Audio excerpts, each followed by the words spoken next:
अस्सलाम वालेकुम। उम्मीद है आप सब लोग खैरियत से होंगे। उमर शरीफ का कातिल कौन है? जी हाँ, ये सुनकर आप लोग ज़रूर चौंक गए होंगे। चले हम आपको कुछ ऐसी बातें बताते हैं जो शायद ही पता हो आपको, जिनका ताल्लुक़ बिल वास्ता या बिला वास्ता उमर शरीफ के कत्ल से है। उमर शरीफ की बेटी को गुर्दे का मर्ज़ लाहिक था। उसके जिगर की पेवंदकारी होना थी। जिस डॉक्टर ने उमर शरीफ की बेटी का ये ऑपरेशन किया, उसका नाम फवाद मुमताज़ था, जो लाहौर जनरल हॉस्पिटल में सर्जन था। उमर शरीफ उस वक्त 3 माह के लिए अमेरिका गए हुए थे और लाहौर में उनका बेटा अपनी बहन के ऑपरेशन के मामलात देख रहा था। बेटे को इल्म नहीं था कि जिस डॉक्टर से वो ऑपरेशन करवा रहे हैं, वो 2017 में एक खातून के गुर्दे की गैर कानूनी पेवंदकारी के इल्ज़ाम में FIA के हाथों गिरफ्तार हो चुका है। उस ऑपरेशन में खातून की मौत वाक़ हो गई थी और उस इल्ज़ाम में पंजाब की यंग डॉक्टर्स तंजीम के सेक्रेटरी जनरल डॉक्टर अतमश खरल को भी 2 साथियों समेत गिरफ्तार कर लिया गया था। उसके बाद नाम नेहाद डॉक्टर फवाद की ज़मानत मुस्तरद हो गई, मगर बाद अज़ा मंजूर भी हो गई और वो न सिर्फ रहा हुआ बल्कि जनरल हॉस्पिटल में ड्यूटी भी करता रहा और पंजाब के मुख्तलिफ शहरों में उसके ख़िलाफ़ पर्चे भी दर्ज होते रहे।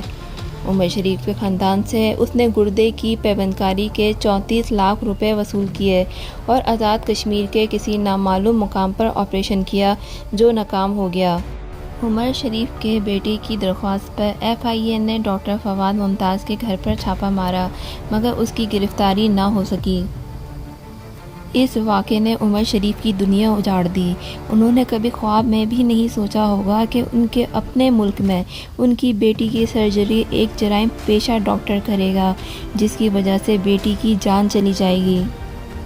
उमर शरीफ की बेटी का कातिल आज भी ज़िंदा है और शायद ताहाल गिरफ्तार नहीं हो सका। ऐन मुमकिन है कि अब भी वो जाली ऑपरेशन कर रहा हो और मासूम लोगों की ज़िंदगियों से खेल रहा हो। ये कातिल अगर गिरफ़्तार हो भी गया तो उसे सज़ा नहीं हो पाएगी, क्योंकि ऐसे जराइम पेशा डॉक्टरों को पकड़ने के लिए मौजूदा कवानीन नाकाफ़ी हैं। कोई शख्स अगर जाली डॉक्टर के ख़िलाफ़ शिकायत दर्ज करवाता है तो पंजाब के हद तक ये कानून है कि हेल्थ केयर कमीशन उस पर जुर्माना आयद कर सकता है और ये जुर्माना भी कानूनी मोशगाफियों के मराहिल से गुजरकर आयद किया जाता है। कमीशन उस डॉक्टर का क्लिनिक बंद भी करवा सकता है, मगर जराइम पेशा डॉक्टर उसकी परवाह नहीं करते। वो किराए की दुकान छोड़कर कहीं और प्रैक्टिस शुरू कर देते हैं। मेरे इल्म में कई ऐसे वाक़यात हैं जिनमें ऐसे डॉक्टरों ने लोगों की ज़िंदगियों को दांव पर लगाया और अभी तक खुलेआम फिर रहे हैं। कानून उनका कुछ नहीं बिगाड़ पाया। उमर शरीफ अपनी बेटी के इंतकाल के बाद सदमे में चले गए थे। उनकी दुनिया दिल की बदल चुकी थी। हमने उमर शरीफ की मौत का जो मातम किया है वो अपनी जगह, मगर ऐसे मातम का क्या फ़ायदा। वफाक, पंजाब और सिंध की हुकूमतें जो उमर शरीफ की मौत के बाद से ताज़ियती पैगाम जारी करती रहीं, उनका अब क्या किसी ने अचार डालना है। उनके ज़िम्मे जो काम था वो तो उनसे हो नहीं सका। उनकी वफ़ात के बाद जो ताज़ियती ट्वीट्स करके उन्होंने जो फरीदा अंजाम दिया है, क्या उनका फ़र्ज़ पूरा हो गया? अगर किसी को वाकई उमर शरीफ की वफ़ात का दुख होता तो उसको कम करने के लिए वो यही करते कि उस जाली डॉक्टर को गिरफ़्तार करते जिसने उमर शरीफ की बेटी का ऑपरेशन किया था और उसे कानून के मुताबिक सज़ा दिलवाते। ये भी अगर मुमकिन नहीं तो पूरे मुल्क में ऐसे जराइम पेशा डॉक्टरों की फ़हरिस्त बनाकर उसे वेबसाइट पर बिमा उनकी तस्वीर के ऐसे अपलोड कर दिया जाए जैसे संगीन जराइम में मतलूब अफराद की तस्वीर को मुश्तहर किया जाता है। इससे ये होगा कि किसी डॉक्टर के झांसे में आने से पहले लोग इस वेबसाइट पर उसकी पड़ताल करके मालूम कर सकेंगे कि कहीं ये जराइम पेशा या जाली तो नहीं। और हम अगर ये भी नहीं कर सकते तो फिर हमें उमर शरीफ की मौत का गम मनाने का या उनके बारे में कोई बात करने का भी हक़ नहीं है। चलें अब कुछ बात उमर शरीफ के फ़न की हो जाए। उमर शरीफ कराची के कॉमेडियन थे। उनसे पहले जिस अदाकार ने कराची में मिज़ाह में अपना नाम बनाया वो मोइन अख्तर थे। शायद कम लोगों के इल्म में यह बात होगा कि उन दोनों अदाकारों की मकबूलियत में पंजाब का बड़ा किरदार था। उन दोनों ने पंजाब के मिज़ाह से इस्तिफ़ादा किया, पंजाबियों से मिले, معین اختر نے تو پنجابی بھی سیکھی، پنجاب کے ڈرامے دیکھے اور یہ دونوں اداکار خاص اس کام کے لیے پنجاب آتے جاتے تھے۔ عمر شریف نے تو شمع سنیما کی جگہ لاہور میں اپنا تھیٹر بھی بنایا۔ معین اختر اور عمر شریف کے مزاح میں وہی فرق ہے جو ایک BA پاس اور میٹرک کے طالب علم میں ہوتا ہے۔ معین اختر کا مزاح پڑھے لکھے اور پلائی طبقے کا مزاح تھا، جبکہ عمر شریف کا مزاح نچلے طبقے کا تھا۔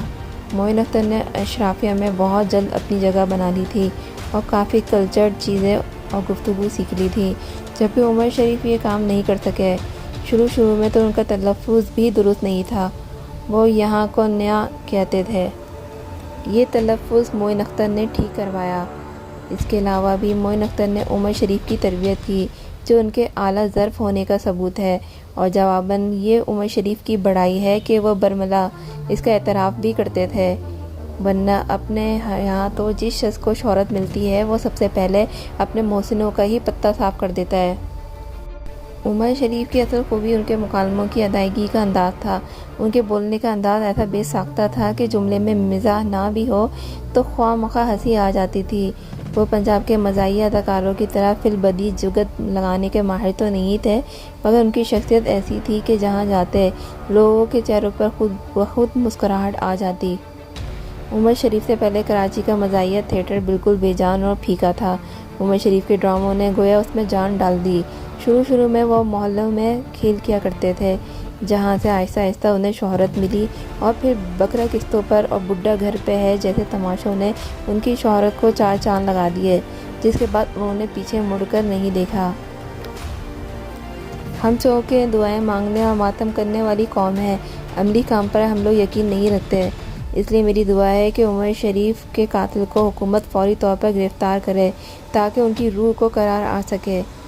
یہ بتانے کی چندہ ضرورت نہیں کہ ان کا قاتل وہی ڈاکٹر ہے جو ان کی بیٹی کی موت کا ذمہ دار ہے۔ امید ہے کہ آپ کو میری آج کی ویڈیو ضرور پسند آئے گی۔ اب میں اجازت چاہتی ہوں۔ اللہ حافظ۔